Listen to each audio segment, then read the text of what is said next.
Atas izin Allah, Bapak Ibu yang dirahmati Allah, pada malam hari ini kita bermuajahah bertemu di rumah Allah yang mulia ini.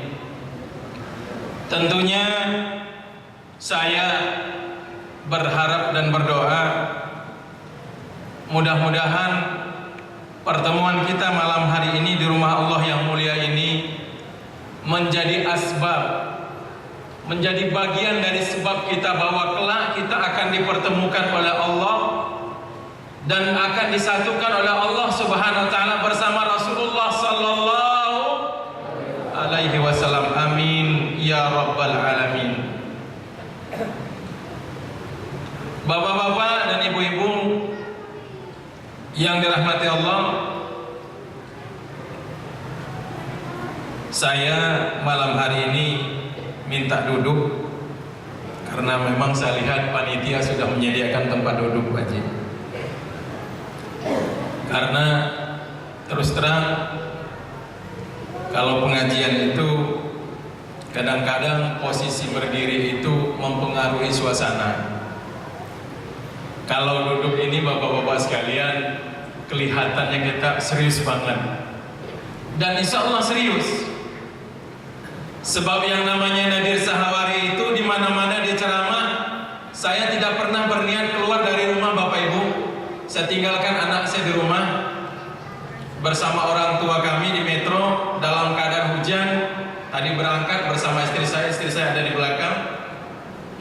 Kami tinggalkan, saya tidak pernah berniat bahwa saya ceramah untuk melawak, enggak. Saya datang pada malam hari ini Bapak Ibu yang dirahmati Allah ingin mengingatkan diri saya, ingin mengajak kita semuanya untuk kembali melihat bahwa Islam yang kita yakini sebagai agama ini adalah agama terbaik,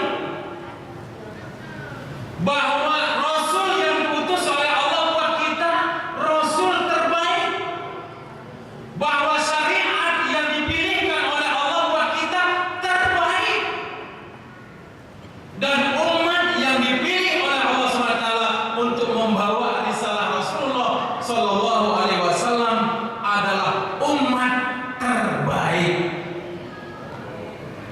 Amin.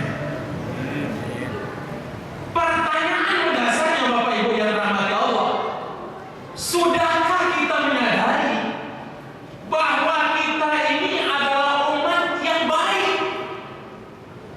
yang punya potensi kebaikan? Sadar nggak Pak?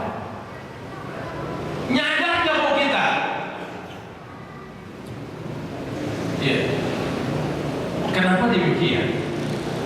Bapak Ibu yang dirahmati Allah, dalam salah satu sabda Rasulullah Sallallahu Alaihi Wasallam yang sering kita baca, kata Rasulullah Sallallahu Alaihi Wasallam, nanti di hari akhirat ketika Allah Subhanahu wa taala sudah menghancurkan dunia dengan peristiwa kiamat, lalu kemudian semua umat manusia dibangkitkan dan seluruh umat yang beriman bersama para nabi dan rasulnya. Lalu kemudian Rasulullah Sallallahu Alaihi Wasallam dibangkitkan oleh Allah. Lalu Rasul kemudian membawa para umatnya menuju surga Allah Subhanahu Wa Taala.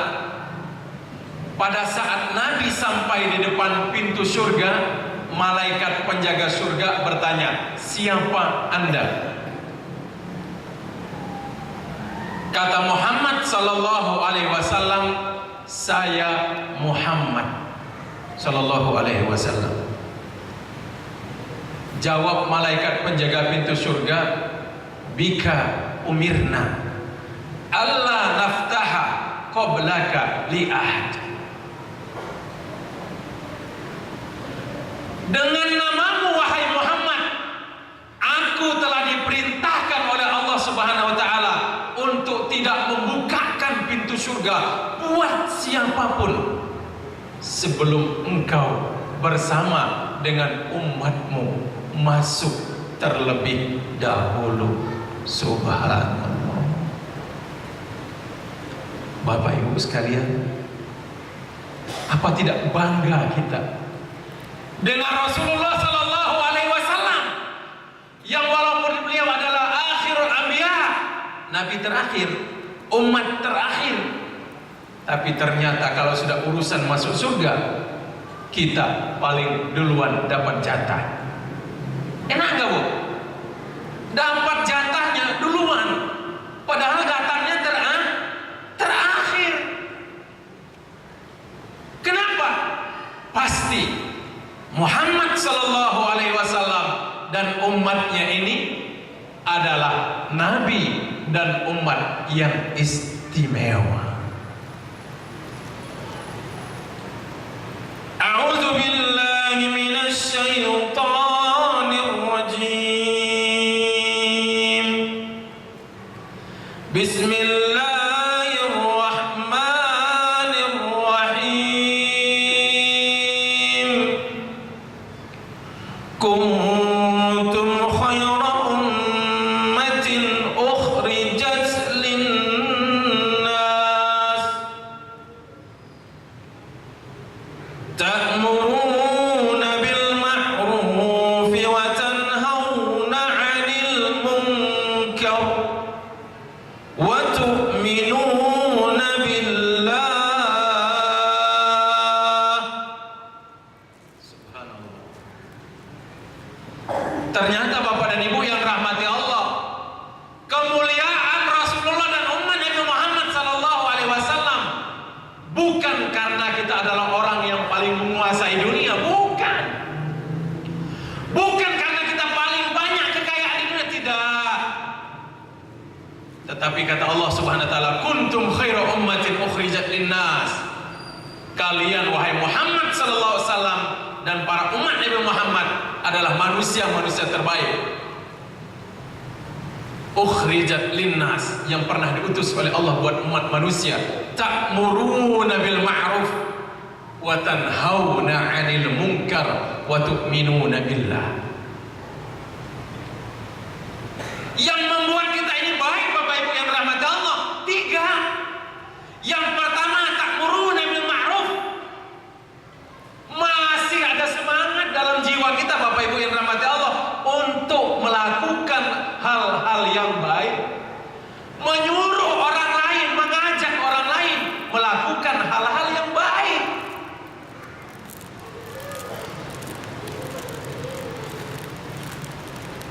Wa tanhauna 'anil munkar, dan memerintahkan, melarang, mencegah perkara-perkara yang tidak baik.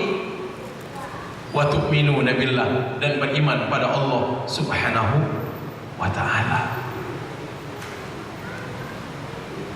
Bapak dan Ibu yang rahmati Allah, Nabi umatnya terbaik, syariatnya terbaik. Hari ini Bapak Ibu yang rahmati Allah, kita memperingati tahun baru Islam. Orang Malaysia kalau memperingati tahun baru Islam itu mereka menyebutnya Ma'al Hijrah. Ma'al Hijrah. Jadi kalau sudah peringatan hari besar Islam, tahun baru Islam, mereka menamakan tahun baru Islam itu dengan Ma'al Hijrah, bersama hijrahnya Rasulullah Sallallahu Alaihi Wasallam. Kenapa? Tadi sudah disampaikan dalam sambutan pimpinan kita. Karena memang peringatan tahun baru Islam itu berawal dari peristiwa hijrahnya Rasulullah Sallallahu Alaihi Wasallam. Tadi Ustadz Qori kita sudah membacakan ayat-ayat tentang hijrah. Bapak Ibu yang dirahmati Allah, tema pengajian kita malam hari ini adalah makna hijrah.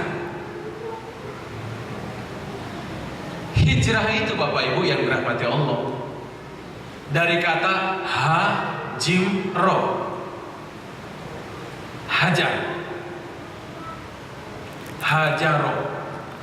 Hanya ha besar. Kalau haknya kecil, hajar.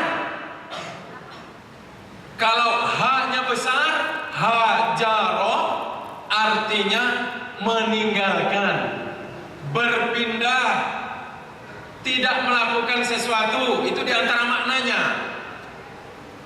Tapi kalau haknya kecil, hajar, artinya batu. Maka kita kenal kalau pergi ke Mekah, Hajar Aswad, batu hitam, ya kan? Hajar. Termasuk juga jamaah haji kita. Kadang-kadang kalau kita membimbing jamaah, Pak Ustadz, hajar jahanam itu yang mana? Ya kan? Kenapa yang dicari hajar jahanam? Ya kan? Mestinya dicari hajar surga, hajar jannah. Yang dicari hajar jahanam. Sampai ustadz yang membimbing mempelesetkan, hajar jahanam itu sekali hajar nomor 6 katanya. Nauzubillah. Bapak Ibu yang dirahmati Allah, hijrah, berpindah. Ya subhanallah, makna tahun baru itu yang paling besar adalah berarti tahun baru itu sebenarnya adalah mengajak kita berpindah, bergeser, merubah kebiasaan. Bapak Ibu, mohon maaf Bapak Ibu sekalian, yang kemarin Bapak Ibu yang baru pulang dari haji ada? Yang terbaru tahun ini barusan ada ya? Ada. Subhanallah, hijrahnya Rasulullah SAW dari Mekah ke Madinah itu, kita naik bis saja hari ini lebih kurang 5-6 jam. Rasulullah SAW, Bapak Ibu, untuk mempertahankan agamanya, mempertahankan akidahnya, diperintahkan oleh Allah Subhanahu wa Ta'ala untuk berpindah dari negeri Mekah ke negeri Madinah. Geser, merubah suasana dari tempat yang tidak baik menuju tempat yang lebih baik. Madinah Al-Munawwarah, Yathrib, Taubatun Tayyibah, Darul Hijrah. Dari negeri kekufuran Makkah Al-Mukarramah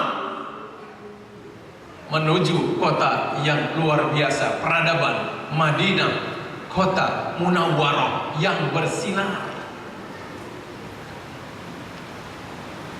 Dalam kilas balik sejarahnya Bapak Ibu yang dirahmati Allah, secara fisik Madinah sebelum disentuh oleh Rasulullah SAW adalah negeri yang tidak berkah. Dalam catatan sejarahnya begitu. Walaupun Madinah itu adalah negeri yang subur, tetapi Madinah itu sebelum kedatangan Rasulullah SAW adalah negeri yang dikenal oleh Jazirah Arab sebagai tempatnya virus penyakit demam, humma. Maka dulu namanya adalah Yathrib, yang artinya Yathrib itu adalah kotor. La tasriba lakumul yawm. Begitu Rasulullah SAW datang ke kota Madinah, berpindah dari negeri kekufuran menuju negeri keimanan yang bernama Yathrib. Yang pertama dimintakan oleh Rasulullah kepada Allah Subhanahu wa Ta'ala, Rasul berdoa pada Allah agar negeri Yathrib itu dijadikan tempat yang berkah. Termasuk doa Rasulullah SAW agar penyakit demam virus yang ada di kota Madinah itu dipindahkan oleh Allah dari negeri Yathrib. Sehingga dalam doa Rasulullah, ya Allah, angkatlah penyakit demam virus ini, pindahkan di negeri yang lain. Dan salah satu yang ditunjuk Rasul itu adalah kota Juhfah. Kalau Bapak Ibu pergi dari Madinah menuju Mekah, akan baca di perjalanan Juhfah. Jadi Bapak Ibu yang rahmati Allah, yang pertama dimintakan oleh Rasulullah SAW dalam hijrah itu adalah agar tempat tinggal Rasul itu baik. Baik tempatnya. Subhanallah. Ini memberikan pelajaran Bapak Ibu, bahwa untuk menjadi hamba yang baik itu tempat tinggal ini menjadi penting. Menjadi penting. Doanya Rasul. Yang kedua, pada saat Rasul sudah meminta pada Allah agar negeri Yathrib ini diberikan keberkahan, yang kedua doa Rasulullah, ya Allah, jadikan cintaku pada negeri Madinah ini melebihi cintaku pada negeri Mekah. Itu. Kenapa? Sebab dalam catatan sejarah Bapak Ibu yang dirahmati Allah, pada saat Rasul meninggalkan kota Mekah itu, Rasul itu sedihnya luar biasa, terusir dari kampung halaman. Ya. Maka doa yang kedua yang diminta oleh Rasulullah SAW agar ada kecintaan terhadap lingkungan baru yang akan ditempati oleh Rasulullah SAW, agar tidak selalu ingat dengan Mekah, negeri kelahiran, tempat orang tuanya tumpah darahnya. Nah Bapak dan Ibu yang dirahmati Allah, kalau kita belajar dari sejarahnya Rasulullah SAW ini, lalu kita kaitkan dengan hijrah kita hari ini Bapak Ibu, maka intinya dari peringatan Tahun Baru Islam yang tema besarnya adalah hijrah, bagaimana kita sebagai seorang muslim, mampukah kita melakukan perubahan-perubahan, menggeser-geser kebiasaan, merubah perilaku-perilaku yang tidak baik sebelumnya menjadi perilaku yang lebih baik. Kenapa Pak Ustaz? Tadi sudah kita baca, kita ini umat terbaik, tapi ternyata faktanya umat Islam hari ini, subhanallah, kalau bicara tentang kemunduran banyak. Kalau ribut persoalan kecil, umat Islam sering itu, ya kan? Kalau ribut persoalan-persoalan yang besar jarang kita. Tapi kalau kita ribut pada persoalan-persoalan yang kecil banyak, ya kan? Bahwa kita banyak membuang-buang waktu kita pada perkara-perkara yang tidak bermanfaat, sering. Bahwa hari ini Bapak Ibu yang dirahmati Allah, kalau kita lihat di lingkungan kita, insya Allah tidak dipermunas. Di tempat saya, di kota metro, di tempat saya, kadang sedih Bapak Ibu, ada seorang muslim karena dia mengaku muslim, setiap hari telinganya mendengar azan, setiap hari dia melihat ada orang berjalan menuju musola, tidak sekalipun tergerak hatinya untuk melangkahkan kakinya menuju masjid atau musola. Masih ada. Tapi yang aneh, binti ajaibnya Ibu, Bapak sekalian, kalau sudah giliran kematian, ya, pas sudah sampai kontraknya di hadapan Allah Subhanahu wa taala, yang paling sibuk takmir masjid atau musola. Benar nggak? Benar. Yang paling sibuk jamaah pengajian. Pak Ustaz, nanti malam giliran kita yasinan di rumah almarhum. Subhanallah. Bukan nggak baik Pak, bukan nggak senang kita ngaji, senang. Tapi kita akan lebih senang lagi Bapak Ibu yang dirahmati Allah, kalau almarhum dan almarhumah itu sebelum kontraknya habis di hadapan Allah, dia sempat memakmurkan masjid dan musola dengan ibadah. Alias kesadaran itu muncul bukan dari yang bersangkutan, tapi dari ahli warisnya. Itu. Padahal Bapak Ibu yang dirahmati Allah, Allah beri kesempatan pada kita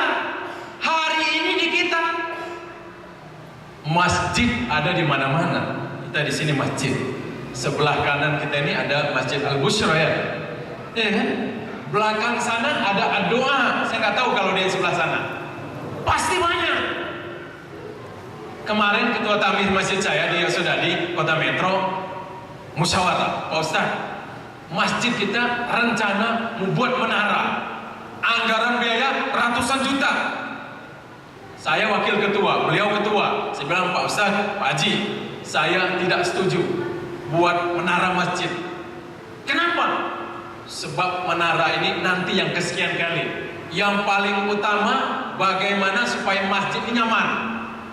Sebab sebagus apapun menara ini, kalau dalam masjid tidak nyaman, dia tidak pengaruh menara itu. Tapi dia bilang, Ustaz, menara ini intinya biar suara mikrofon itu bisa sampai sekian kilo ke sono. Saya bilang, Pak Ustaz, sekarang ini di mana-mana masjid musola ada. Kalau dulu kenapa ada menara tinggi? Kenapa ada suara yang begitu melengking? Sebab masjid jauh. Hari ini suara azan itu bukan nggak kedengeran di telinga. Benar nggak Pak ya? Bukan nggak kedengeran di telinga, Bu. Suara azan itu nggak sampai ke hati. Benar ya? Nggak sampai masuk ke dalam sini. Kenapa? Sebab yang menggerakkan langkah kaki kita bukan telinga. Yang menggerakkannya adalah hati, Bapak Ibu. Iman. Walaupun mati lampu, tidak ada suara azan, hujan, gelap, kalau hatinya bercahaya, pasti terdengar suara azan. Walaupun muazzinnya sedang sakit tenggorokan, iya kan? Walaupun azannya kecil, karena imannya hidup. Begitu mendekati waktu sholat, sebentar lagi azan. Itu. Tapi kalau imannya nggak ada, sudah azan, masih lama. Itu. Ini kan persoalan Bapak Ibu yang dirahmati Allah. Persoalan. Nah, hijrah Rasulullah Sallallahu Alaihi Wasallam itu Bapak Ibu yang dirahmati Allah, mengajak kita untuk merubah kebiasaan dari yang tidak baik menjadi baik. Ya, tadi sudah kita sampaikan, subhanallah, bukan persoalan masjid. Ya, kadang ada jamaah ngeluh, Pak Ustaz, Pak Mir, masjid kita ini panas. Memang kita tahu paling enak kalau masjid itu full AC. Walaupun kadang-kadang juga takmir juga sedih, Ustaz, kalau nanti full AC gimana ya kalau Ramadan? Kalau jamaah pada pindah istirahat di masjid, ya nggak apa-apa. Katanya tidurnya orang puasa ibadah, ya udah nggak apa-apa. Ya. Tapi kadang-kadang Bapak Ibu yang dirahmati Allah, keluhan itu bukan karena dia pengen khusyuk ibadah, enggak. Pengen ngegoyang aja, ya kan? Pengen nyeletuk aja sama takmir. Ya, padahal kita sudah berusaha supaya nyaman. Ya, kalau pikir-pikir apa di rumah Anda juga punya AC? Kan enggak juga. Bapak Ibu kalau nonton TV pakai AC enggak? Pakai AC enggak? Enggak. Betah nggak duduk 2 jam di depan TV? Betah bosan. Nah tuh, iya kan? Dengar ceramah 30 menit sudah pakai AC, pakai kipas, dikasih snack, macam-macam, ya kan? Kalau ketemu ngaji di sono nggak di sini. Kadang payah juga, miring ke kiri, miring ke kanan, ya ya kan? Kadang saya bilang, Pak Ustaz, kenapa orang kalau pengajian itu ngantuk? Termasuk kalau mendengarkan khutbah Jumat, ya kan? Sampai ada kawan nyeletuk, Pak Ustaz, kenapa ya? Kalau waktu tidur yang paling enak itu, mohon maaf ini, kadang-kadang waktu mendengarkan khutbah. Kenapa Pak Ustaz? Kan kita sedang ibadah. Kenapa tidur pada saat khutbah paling nikmat? Kadang-kadang nggak nyadar dibangunin orang. Langsung nyeletuk juga jawabannya. Ujian. Kenapa?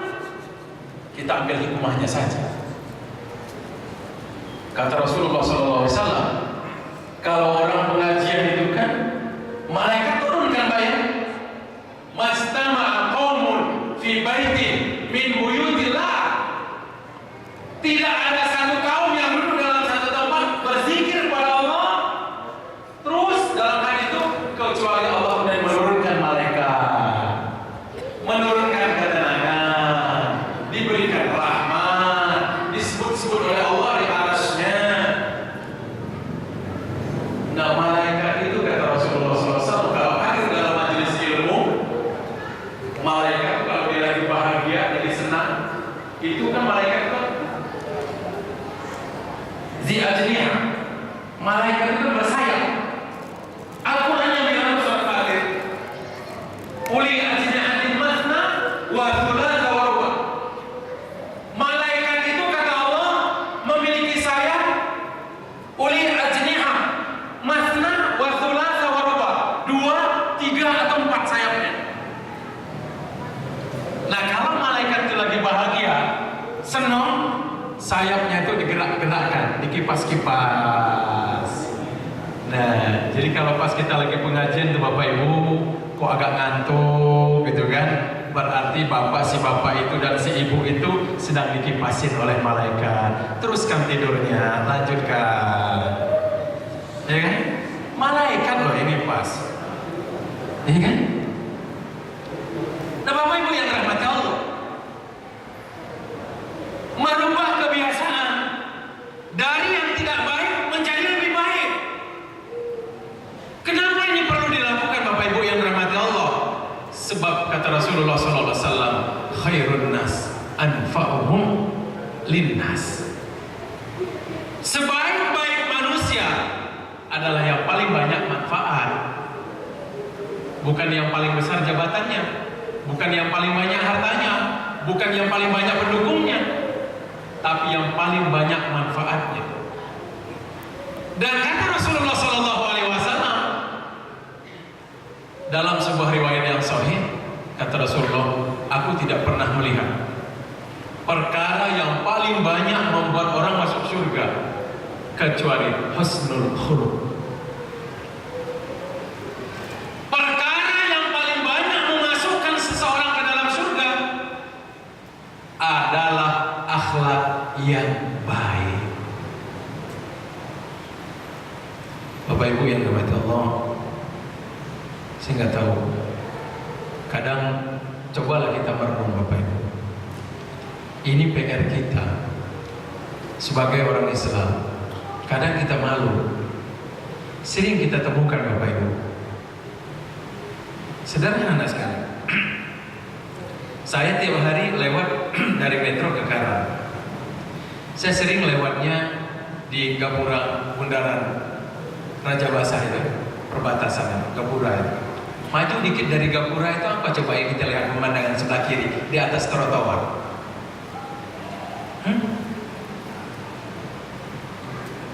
Pernah lihat Bapak Ibu kan? Sering. Sampai kemarin tadi pagi juga ada. Kemarin pagi. Dan sudah lama saya lihat. Jadi Bapak Ibu yang dirahmati Allah, subhanallah, pemerintah kota kita sudah menata kota ini rapi-rapi. Gapuranya bagus, megah.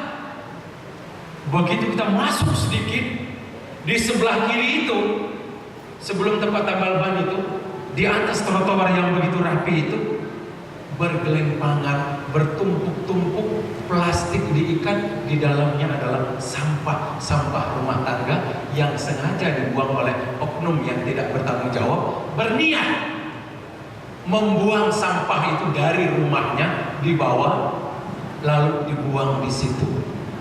Pernah lihat kan Pak? Ada kan?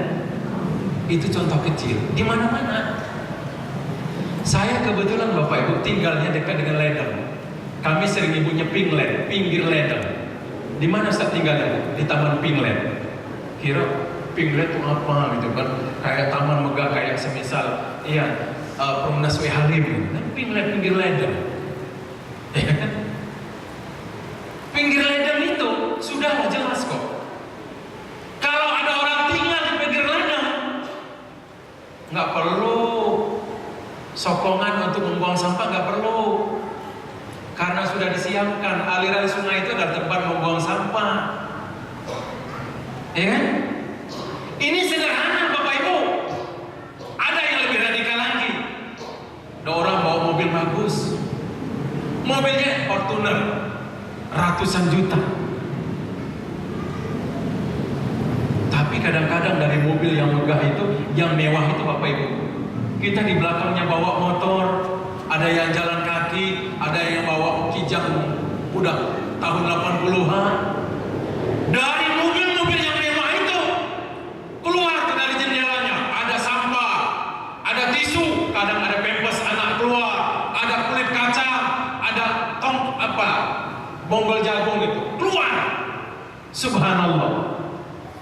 Inikah yang dikatakan oleh Rasulullah SAW, kuntum khaira ummatin ukhrijat linnas, khairun nas anfa'uhum linnas, at-tahuru syatrul iman, an-nazafatu minal iman. Oh, sederhana. Kalau kita bertemu dengan orang Jepang, sederhana Bapak Ibu, mereka mengukur kepribadian orang itu cukup dari bagaimana dia membuang puntung rokoknya. Sederhana. Saya sedikit cerita Bapak Ibu, bukan ya, ini berbagi pengalaman. Saya tahun 2014 saya pernah safari Ramadan di Jepang sebulan. 2013 saya di Korea Selatan. Di dua negara itu saya tertegun, terutama di Jepang, di Tokyo.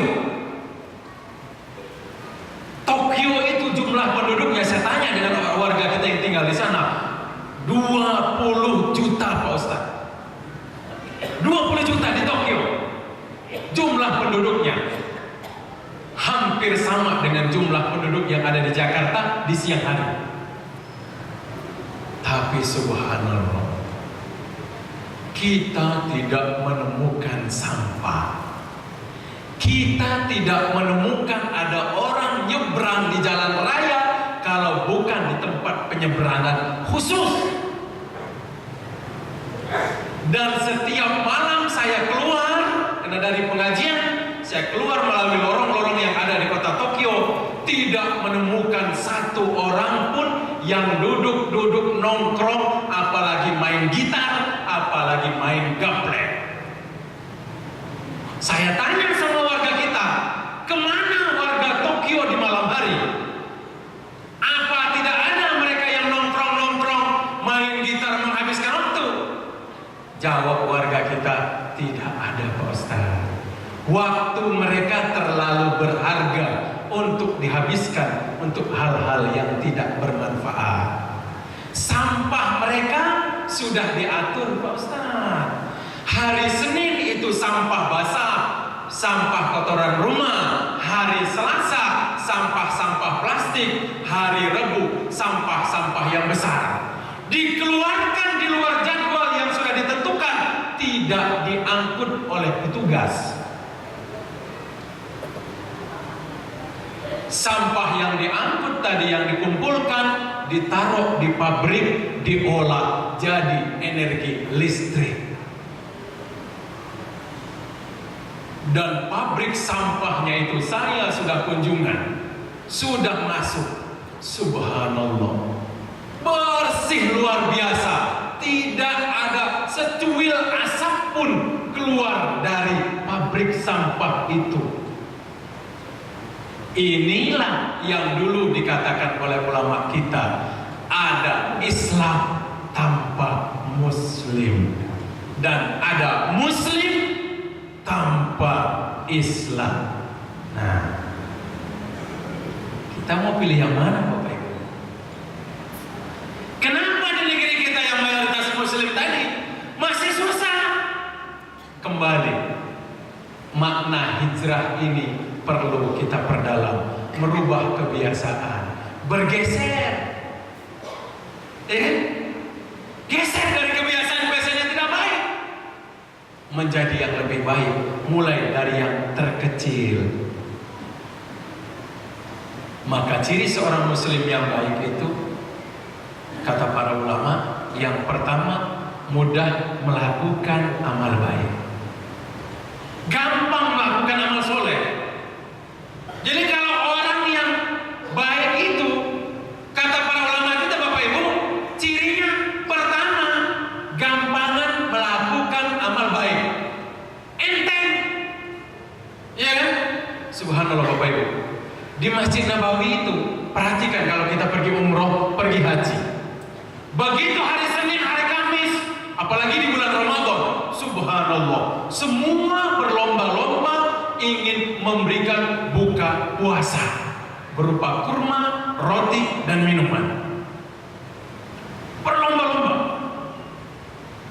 Tapi yang membuat saya tertegun dulu Bapak Ibu sekalian, ada orang yang luar biasa, lebih hebat dari orang yang bersedekah kurma. Siapa dia? Ternyata dia bukan orang yang punya duit banyak, bukan orang yang punya harta banyak, tidak. Ternyata orang yang hebat itu tadi adalah seorang jamaah yang gak punya kurma, tidak punya roti, tidak punya uang. Lalu sebelum masuk waktu maghrib, dia keluar dari Masjid Nabawi, dia menuju tempat ngambil air wudhu, dia berdiri di depan ekskalator, di depan pintu keluar. Apa yang dia lakukan? Begitu ada orang keluar dari tempat ambil air wudhu, dia sahut tangannya, assalamualaikum haji, iftar indana, tuftir indana, haji, ayo buka puasa tempat saya. Ngaku dia, tempat dia. Padahal yang mau dia ajak itu kurma orang lain. Ternyata Bapak Ibu yang dirahmati Allah, kehebatan yang ditunjukkan oleh jamaah ini, dia nggak punya duit, dia nggak punya harta, dia tidak bisa bersedekah, tapi dia tidak mau ketinggalan mendapatkan pahala memberi makan orang yang berbuka puasa.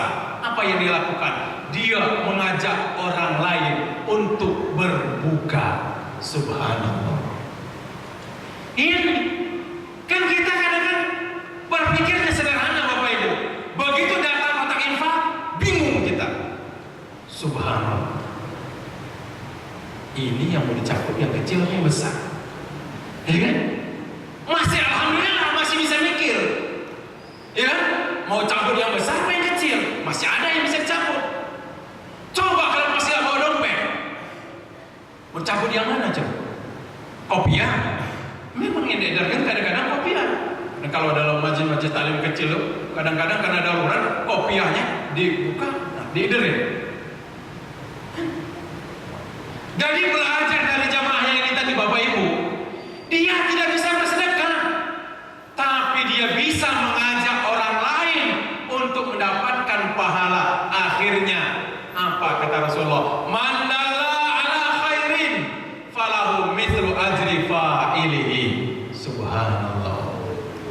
Orang yang menunjukkan orang lain untuk mendapat kebaikan, mengerjakan amal baik, dia akan mendapatkan pahala sama dengan orang yang mengerjakan. Subhanallah.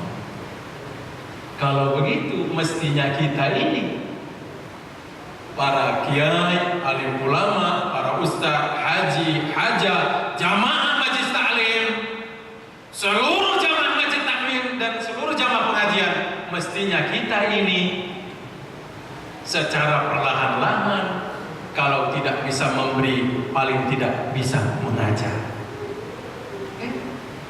Kan begitu. Nah ini Bapak Ibu, mudah melakukan amal baik. Yang kedua, orang yang mendapatkan kebaikan itu, yang kedua, semua gerak-geriknya dalam bimbingan sesuai dengan contoh Rasulullah Shallallahu Alaihi Wasallam. Bapak Ibu, sedih kita mengeluarkan uang jutaan rupiah ingin ziarah ke makam Rasulullah dengan niat haji umroh. Puluhan juta kita keluarkan. Kalau ditanya pasti saya rindu dengan Rasulullah Shallallahu Alaihi Wasallam, pengen melihat makam Rasul. Bagus. Tapi ada yang lebih besar dari sekedar salam pada Rasulullah SAW secara langsung. Sebab mengucap salam pada Rasulullah SAW bisa langsung, bisa jarak jauh, dan dua-duanya sama. Walaupun ziarah makam Rasul punya keutamaan, tapi yang tidak kalah hebatnya Bapak Ibu yang dimati Allah, kalau kita ingin mendapatkan syafaat Rasulullah, bukan hanya sekedar yang kita nanti-nantikan syafaatnya di hari akhir. Kalau menanti itu kan semua bisa, tapi persoalannya apakah yang kita tunggu nanti akan bersama dengan kita, yaitu Rasulullah SAW, atau tidak? Pasti semua kita berharap kan Bapak Ibu, bahwa kelak kita bisa bersama Nabi. Nah, salah satu syarat untuk mendapatkan kebersamaan bersama Rasulullah SAW itu adalah mengikuti, menghidupkan sunnah Rasulullah SAW, mencintai sunnahnya Nabi. Apa sunnahnya Nabi Ustaz? Banyak. Hari ini kenapa kita tidak mulia? Kenapa umat Islam dihina di depan umat yang lain? Perasaan kita kena minder. Karena memang kita sejak lahir tidak pernah memposisikan diri kita sebagai orang yang hebat, umat yang hebat. Kenapa? Sebab kita meninggalkan pusaka kita Rasulullah SAW dan hadis Rasulullah SAW. Orang mau perang, senjata pusakanya nggak dibawa, nggak bisa. Orang perang itu bawa senjata Bapak Ibu. Nah, kita pusaka kita Al-Quran dan Sunnah. Apa contoh sederhananya? Banyak. Paling sederhana Bapak Ibu, dari yang terkecil, makan minum kita bagaimana? Coba lihat hari ini, yang paling sederhana, mohon maaf, kita tidak menghibah.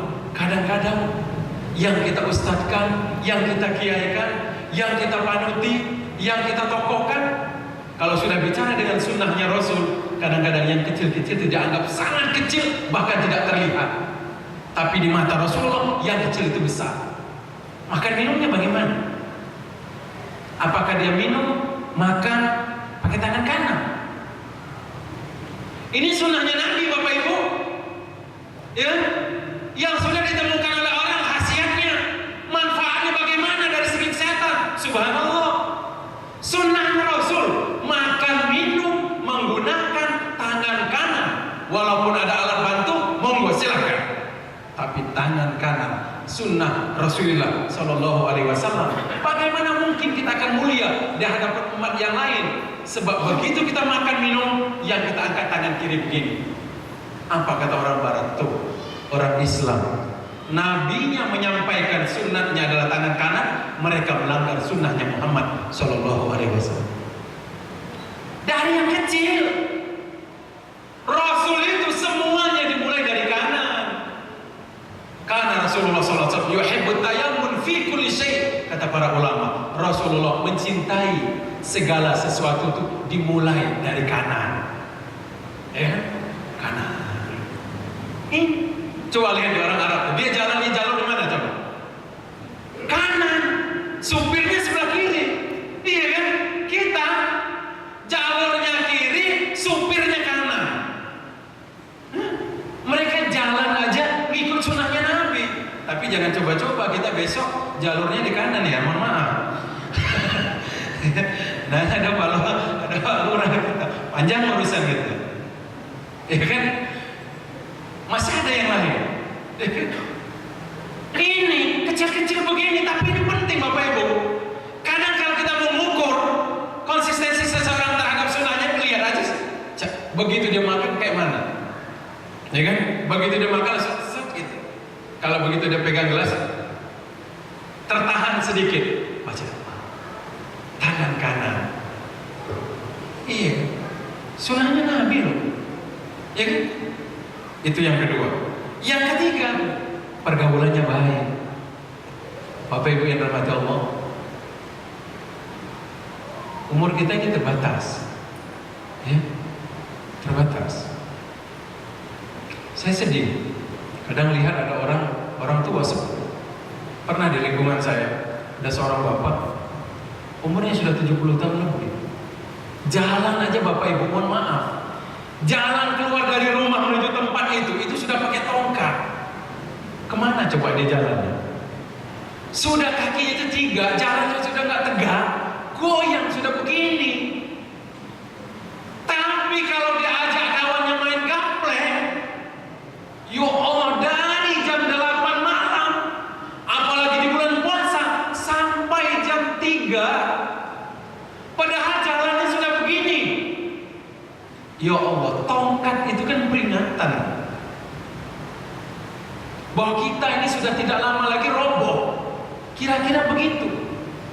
Kok masih yang ada di kepala itu main gaplek? Lalu bagaimana nanti kalau ditanya oleh malaikat? Ya kan, umur kita itu kemana? Ya, jadi pergaulan Bapak Ibu yang mati Allah. Ya, berbahagia alhamdulillah kita ahli masjid. Tidak sungkan di masjid. Enteng di masjid. Kemudian yang keempat, akhlak yang baik dengan tetangga. Ya kan, Ibu. Sunnahnya Nabi loh. Di kita tradisi itu alhamdulillah banyak tradisi yang bagus. Ibu-ibu kalau dikirim sama tetangganya ngirim makanan, biasanya piringnya nggak langsung dibalikin Bu ya. Ya, nggak langsung dibalikin. Walaupun kadang-kadang ada memang nggak balik benar. Nggak balik benar ada Ibu. Tapi kenapa dia nggak langsung membalikkan piring itu? Karena dia malu. Bukan malu sih, karena dia pengen piring itu balik dalam keadaan berisi juga. Tradisi yang bagus. Ya kan? Kenapa? Sunnah Nabi. Kata Nabi kalau Anda masak, perbanyak kuahnya. Kalau orang Arab itu dia nggak berkuah makanan. Maksudnya ini ya, nggak berkuah orang Arab kalau makan, jarang. Coba kalau kita beli nasi Arab, apa ada kuahnya? Jarang. Ayamnya bulan-bulan. 1 ekor ayam dimakan orang 1. Paling miskin orang Arab, ayam 1 dimakan orang 2. Dulu saya waktu kuliah beli ayam 1/4. Coba Bapak Ibu kalau pergi haji atau umroh beli ayam 1/4, ketawa mereka, miskin katanya kan. Lah ayam 1/4 kok dibilang miskin? Dulu kita di kampung ayam 1 ekor dimakan 1 keluarga 1 hari 1 malam, masih bisa ngirim tetangga. Ini orang Arab makan ayam 1 orang. Kalau kambing itu 1 ekor 10 orang. 1 kali makan. Subhanallah. Nah itu, ini yang baik, ya kan? Tapi kadang ada perilaku yang nggak baik juga. Sampai hari ini masih ada. Saya sering jadikan sampel, jadi contoh kalau dalam pengajian. Ya nggak tahu siapa yang ngajarin kita dulu. Dulu di kampung-kampung itu kalau orang panen kacang tanah atau panen jagung, kan itu dibersihin, dikupas kan, dibelah, kacang kemudian dijemur. Aneh binti ajaib. Ketika dia panen kacang tanah itu, kulitnya itu dibuang di mana coba? Masih ada sampai hari ini. Orang kalau panen kacang itu kan dikupas, kulit itu ternyata ditaruhnya, dibuangnya di jalan. Iya, masih ada sampai hari ini. Ya subhanallah, siapa yang ngajarin kita ya? Kalau buang sampah itu di jalan. Gak tahu saya. Kalau kita membersihkan rumput depan rumah kita, pernah saya lihat seorang nenek jatuh. Gara-gara seorang bapak dia menggali parit di depan rumahnya, lumpurnya itu ditaruh di jalan di pinggir. Nenek-nenek kena jadi korban. Subhanallah. Siapa yang ngajarin kita? Padahal kata Rasulullah, iman itu 70 sekian cabang. Yang paling tinggi la ilaha illallah wa adnaha imatatul adza anit thariq. Iman itu 70 sekian cabang. Dalam riwayat yang lain 60 sekian. Yang paling tinggi derajatnya adalah kalimat tauhid la ilaha illallah. Yang paling rendah di antaranya adalah menyingkirkan duri dari jalan.